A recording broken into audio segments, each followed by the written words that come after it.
Hello friends, कैसे हैं आप सब। आई होप आप सब अच्छा कर रहे होंगे। तो जैसा कि हमने अपने पिछले वीडियो में डिसाइड किया था कि अब जो हमारा वीडियो होगा, जो भी हमारा नेक्स्ट वीडियोज़ होगा, वो सारा चैप्टर्स जो टॉपिक्स है उन सारे टॉपिक्स की डिटेलिंग होगी। कौन से चैप्टर्स कौन से टॉपिक, तो वो आपको पिछले वीडियो में मिल जाएगा। ये सारे वो चैप्टर्स हैं जो अभी या वो टॉपिक्स होंगे जो अभी करंट बिहार यूनिवर्सिटी के बीएड फर्स्ट ईयर में पढ़ाया जा रहा है। तो हमारे लास्ट वीडियो में, इससे पिछले वाले वीडियो में आप जाके देख सकते हैं कि बिहार यूनिवर्सिटी के 2 साल के बीएड के कोर्स में फर्स्ट ईयर में सिलेबस में क्या क्या चीज़ें पढ़ने को मिलेंगी या देखने को मिलेंगी। तो आप जाके वहाँ से देख सकते हैं। तो आज का जो टॉपिक है वो बाल्यावस्था से रिलेटेड है कि बाल्यावस्था की सारी बेसिक्स चीज़ों को हम लोग जानेंगे, समझेंगे। बाल्यावस्था के डेफिनेशन एक दो थिंकर्स फिलोसफर्स के हिसाब से देखेंगे अकॉर्डिंगली, और बाल्यावस्था की बेसिक की जो समझ है उस चीज़ों के बारे में जानेंगे। तो टॉपिक स्टार्ट करने से पहले मैं आपको बता दूं कि मेरा नाम शशि सिंह है और ये चैनल मेरे नाम शशि सिंह से ही चलता है। तो जो लोग बीएड कर रहे हैं, करना चाह रहे हैं, या जो आपके फ्रेंड्स या जो लोग भी इसमें इंटरेस्टेड हैं, आप उनके साथ ये वीडियो ये शेयर कीजिए, इस चैनल को कहिए सब्सक्राइब करें, ताकि जो भी शुरू से जो लोग पढ़ना चाह रहे हैं कि डे वन से आपको शुरू करना है, एकदम शुरू से स्टार्ट करना है, तो उसमें क्या क्या चीज़ें पढ़नी है, कैसे प्रिपेयर करना है, तो इसमें आपको इस चैनल पे आपको वो सारे वीडियोस मिलते रहेंगे। तो आप चैनल को सब्सक्राइब कर लीजिए और हाँ, बेल बटन को ज़रूर दबा लीजिएगा, ताकि आपको हमारे नेक्स्ट वीडियोज़ के नोटिफिकेशंस मिलते रहें। और चलिए अपना टॉपिक शुरू करते हैं। तो हमारा टॉपिक है कि बाल्यावस्था क्या है, बाल्यावस्था की समझ क्या है, जो बाल्यावस्था में क्या होता है। तो जब कोई नवजात शिशु जन्म लेता है तो 0 से 5 साल के बीच की जो उसकी जो अवस्था होती है, 0 से 5 साल तक का जब तक का वो होता है, तब तक की जो उसकी अवस्था होती है उसको हम शैशवावस्था कहते हैं। मतलब वो शिशु की अवस्था होती है, उस अवस्था में वो शिशु होता है, उसको एक शिशु समझा जाता है। और 5 साल के बाद जो 6 साल से उसकी अवस्था शुरू होती है, 6 साल से लेकर के 12 साल तक के बीच की जो उसकी अवस्था होती है वो बाल्यावस्था होती है। उसमें अब वो बालक हो चुका होता है। तो 0 से 5 साल तक शैशवावस्था और 6 साल से 12 साल तक उसकी बाल्यावस्था होती है। तो बाल्यावस्था क्या है? बाल्यावस्था बचपन का एक सबसे स्वर्णिम समय है, जिसमें उसका सर्वांगीण विकास होता है किसी भी बालक का। स्वर्णिम समय क्यों है? तो जैसे जब शैशवावस्था होता है तब तो उसको ज़्यादातर कुछ चीज़ों की समझ नहीं होती है, वो गोद में ही लोगों के रहता है। किशोरावस्था में धीरे धीरे पढ़ाई से लेकर के अलग अलग तरह के जो अंदर शारीरिक और परिवर्तन होने लगते हैं, उनकी वजह से उसके अंदर बहुत तरह के तूफ़ान या फिर अलग तरह का आक्रोश और अलग अलग तरह के संवेग उठते रहते हैं। परंतु जब बाल्यावस्था चलता रहता है तो एक खेलने कूदने खाने पीने की उम्र होती है, ना लायबिलिटीज़ होते हैं, ना किसी चीज़ की रिस्पॉन्सिबिलिटी होती है, ना ज़्यादा किसी चीज़ की चिंता होती है, ना जिम्मेदारियों का डर होता है। बस आपको कुछ किसी चीज़ का प्रेशर नहीं होता। बच्चे खेलते हैं, खाते हैं, कूदते हैं, डाँट भी सुनते रहते हैं और पढ़ाई करते हैं। तो ये सब मानव जीवन का सबसे स्वर्णिम समय क्या है? बाल्यावस्था है। और बाल्यावस्था में जो बालक का विकास होता है वो सर्वांगीण विकास होता है। ऐसे बालक का विकास तो उसके शैशवावस्था में ही शारीरिक विकास, जो भी चीज़ें, जो ऑर्गन्स, जो शरीर में जो पार्ट्स होने चाहिए वो तो हो जाते हैं, उन सारी चीज़ों का विकास होता है। लेकिन जो संपूर्ण विकास होता है, जो एक गति मिलती है, वो उस विकास को बाल्यावस्था में मिलती है। तो फ्रायड कहते हैं, जो एक फिलोसफर हैं या थिंकर हैं, उनका कहना है कि 5 वर्ष तक बालकों का विकास हो जाता है, परंतु बाल्यावस्था में यह विकास संपूर्णता गति प्राप्त करती है, या यह संपूर्णता गति प्राप्त करती है। मतलब 5 वर्ष तक के भीतर जो शैशवावस्था की अवस्था होती है, तब तक बच्चों का विकास, बालक का विकास हो गया होता है, परंतु बाल्यावस्था में यह विकास जो है वो संपूर्णता गति प्राप्त करती है। वो एक मतलब अब उसका विकास, शारीरिक विकास हो गया, अब उसका अब जो विकास होगा शरीर का, वो बहुत गति में, बहुत स्पीड में होता है। उसकी उसकी उस विकास की गति काफ़ी तीव्र होती है। वो चीज़ उसके शरीर में, उसके मानसिक क्षमताओं में अलग अलग तरह का उसका विकास होता है। अब किस किस तरह का विकास बाल्यावस्था में होता है वो हम नेक्स्ट वीडियो में देखेंगे, जिसमें आपको देखना है कि बाल्यावस्था में विकासात्मक परिप्रेक्ष्य क्या है, तो वो हम अपने अगले वीडियो में देखेंगे। अभी हम लोग जानेंगे कि बाल्यावस्था क्या है।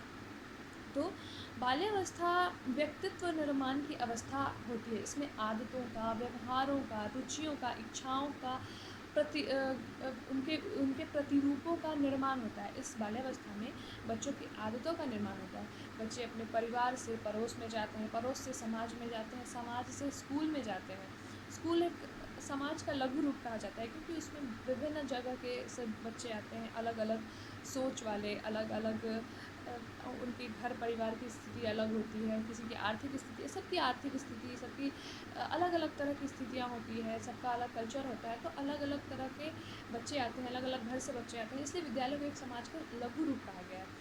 तो उन सारी चीज़ों में जब बच्चा जुड़ता है, इन चीज़ों से जब बच्चा जुड़ता है, तो उसकी आदतों में परिवर्तन होती है, उसके व्यवहारों में परिवर्तन आता है, उसकी इच्छाओं में, उसकी रुचियों में परिवर्तन आता है। कभी किसी बच्चे के साथ उसको खेलने में, कुछ और खेलने में मन लग रहा है, किसी बच्चे के साथ उसे कुछ और खेलने में मन लग रहा है, कभी उसे कुछ पढ़ने में मन लग रहा है, कभी उसे कुछ पढ़ने में मन लग रहा है, तो उसकी रुचियों के प्रति, उसकी रुचियों का निर्माण भी होता है, उसके आदतों का भी निर्माण होता है, और उसके व्यवहारों का भी निर्माण बाल्यावस्था में ही हो जाता है।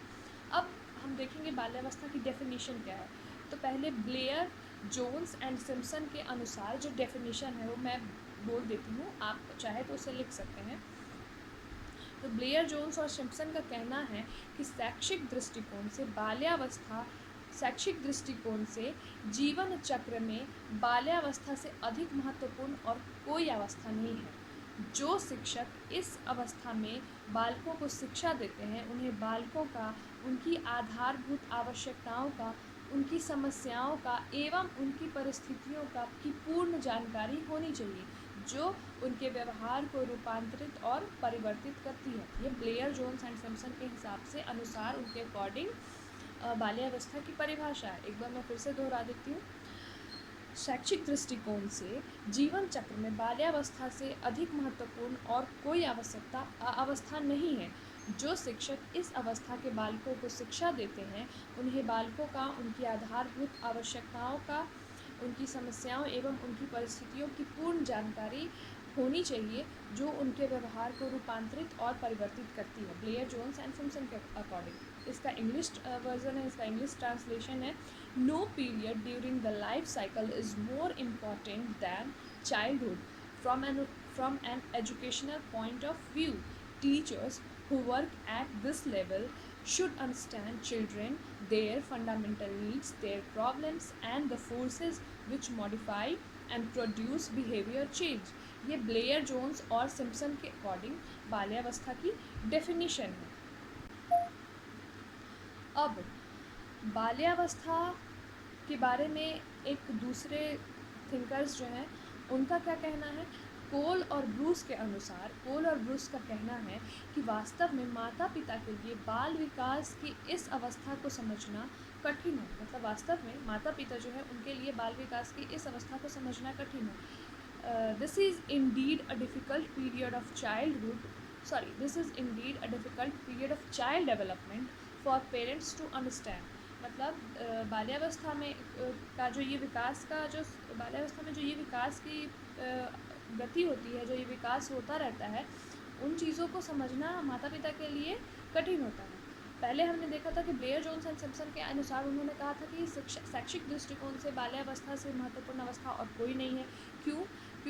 और दूसरा उन्होंने कहा, उसी डेफिनेशन को आगे बढ़ाते हुए उन्होंने कहा कि जो शिक्षक इस अवस्था में बालकों को शिक्षा देते हैं, उन्हें बालकों की आधारभूत आवश्यकताओं का, उनकी समस्याओं का और उनकी जो भी जानकारी है, उस बालक के बारे में समस्त जानकारी होनी चाहिए, जो कि उसके आदतों को, रुचियों को बढ़ाता है। जैसे कि हम जब कोई, अगर आप शिक्षक बनने जा रहे हैं, आप शिक्षक हैं, तो आपको चाइल्ड साइकोलॉजी आनी ज़रूरी है, क्योंकि जब तक आप बच्चों के मनोदशा को नहीं समझेंगे, बच्चे के माइंड के स्टेट को नहीं समझेंगे कि अभी वो क्या सोच रहा है, किन परिस्थितियों से, किन समस्याओं से गुजर रहा है, तो आप बच्चे को नहीं अच्छे से पढ़ा सकते हैं। या फिर आप अपने क्लास में 2 घंटे का क्लास लेते हैं या 1 घंटे का क्लास लेते हैं, और सारे बच्चे में से कुछ बच्चों का भी ध्यान अगर आपकी क्लास में है, कुछ बच्चों का ध्यान क्लास में आपकी नहीं है, वो किसी समस्या से जूझ रहे हैं या उनके दिमाग में भी कुछ और चल रहा है, वो अभी नहीं क्लास करना चाह रहे हैं, बाल्यावस्था के जो बालक हैं, तो आप अगर 1 घंटे भी उन्हें पढ़ाते हैं तो उनको कुछ समझ में नहीं आएगा। पर अगर 10 मिनट आप उनको पढ़ाते हैं, आप उनकी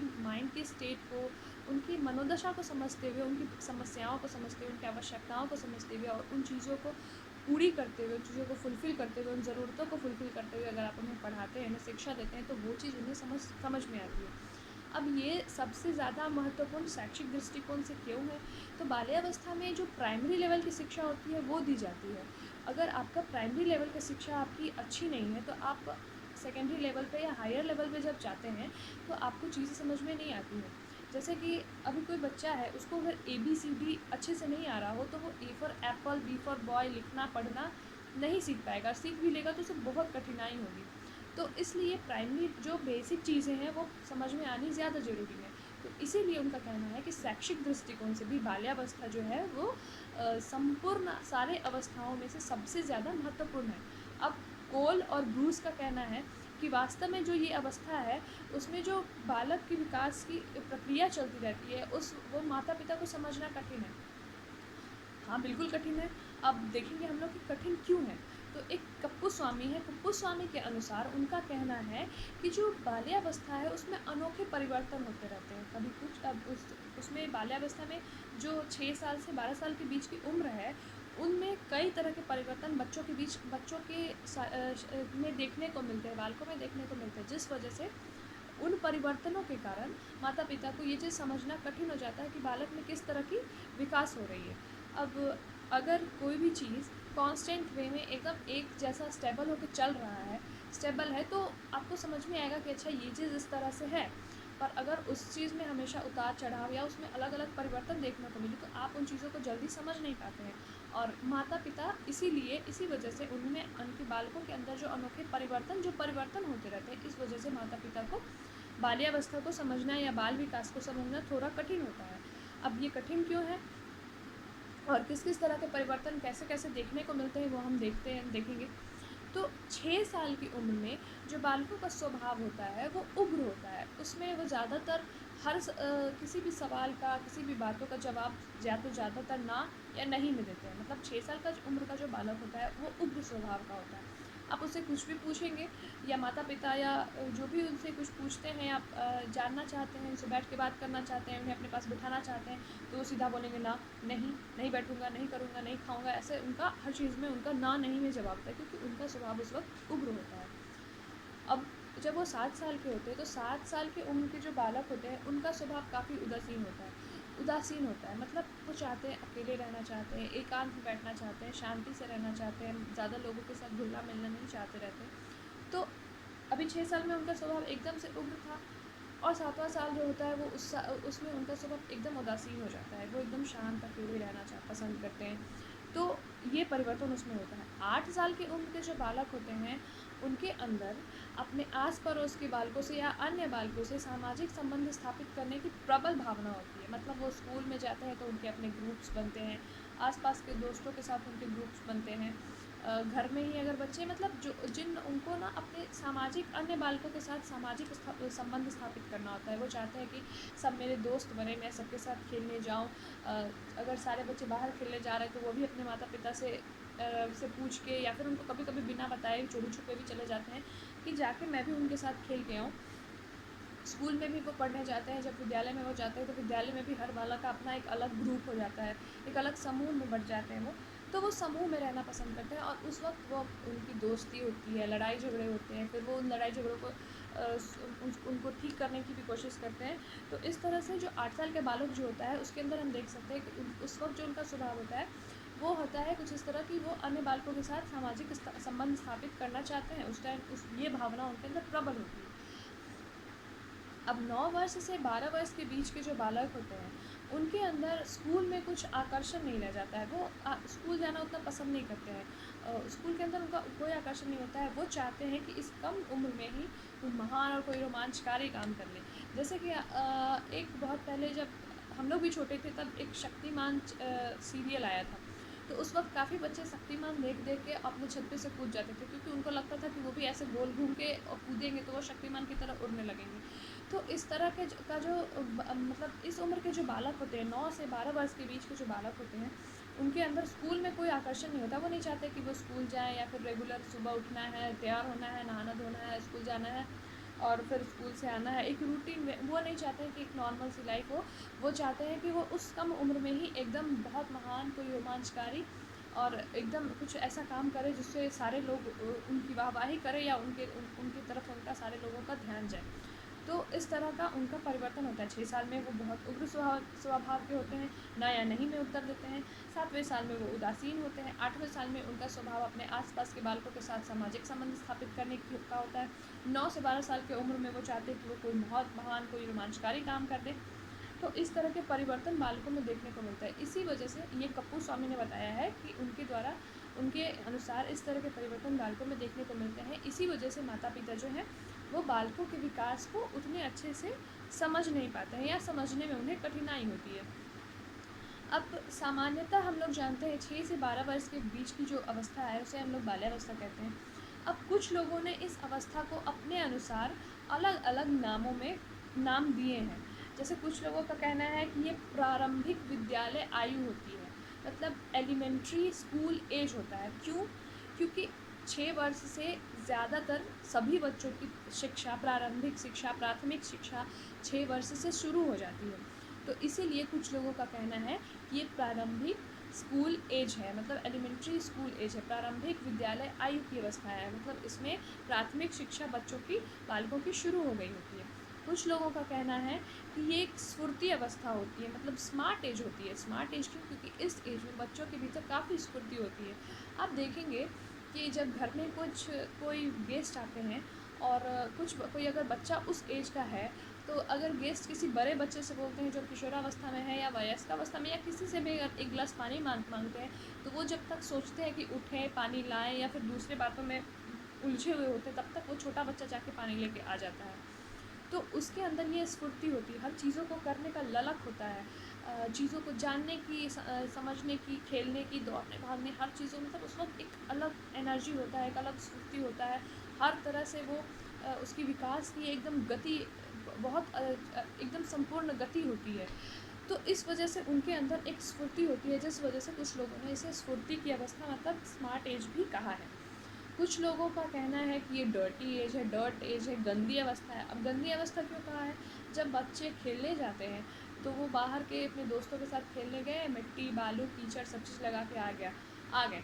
उन्हें इससे कोई फ़र्क नहीं पड़ता है कि घर पे जाके धुलाई लगेगी, डांट पड़ेगी, ऐसा कुछ भी उनको ना घर के की डांट की चिंता होती है और ना, मतलब बस खेलना है, कूदना है, उछल कूद, दौड़ भाग, एकदम गंदा मिट्टी, बालू, कीचड़ सब लगा लेते हैं। इस वजह से कुछ लोगों ने इसे गंदी अवस्था भी कहा है, क्योंकि इस अवस्था में बालक बहुत गंदे होते हैं, बहुत मिट्टी वगैरह से खेलते हैं, लगाते हैं। तो कुछ लोगों ने इसे गंदी अवस्था कहा है। तो बाल्यावस्था को कुछ लोगों ने क्या कहा है? एलिमेंट्री स्कूल एज, प्रारंभिक विद्यालय आयु की अवस्था, क्योंकि इस वक्त प्राथमिक शिक्षा शुरू होती है। कुछ लोगों के अनुसार ये स्मार्ट एज है, स्फूर्ति अवस्था है, क्योंकि इस अवस्था में बच्चों के भीतर काफ़ी स्फूर्ति होती है।